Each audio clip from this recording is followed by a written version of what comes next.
बेरोजगार लइका मेला घूमे खाली ए खातिर चल जालन के भीतर के मरम केहू ना जाने।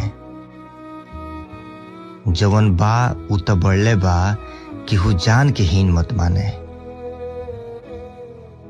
माता रानी के गोड़ लगला के बाद ओकर कोनो चीज की ओर ताके के मन ना करे। होटल रेस्टोरेंट के आगे से बढ़ जाला के भीड़ में कहाँ जाई। जौन हजार के भीड़ में रैली में दौड़ जात रहे उ तनी मुनी भीड़ से पैसा बिना कतरा जाता।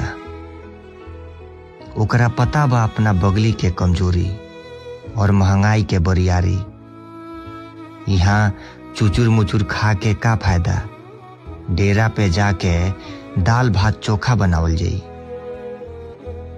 माई चाहिए ना तो लइकन पे कृपा हुई। अगला साल मेला में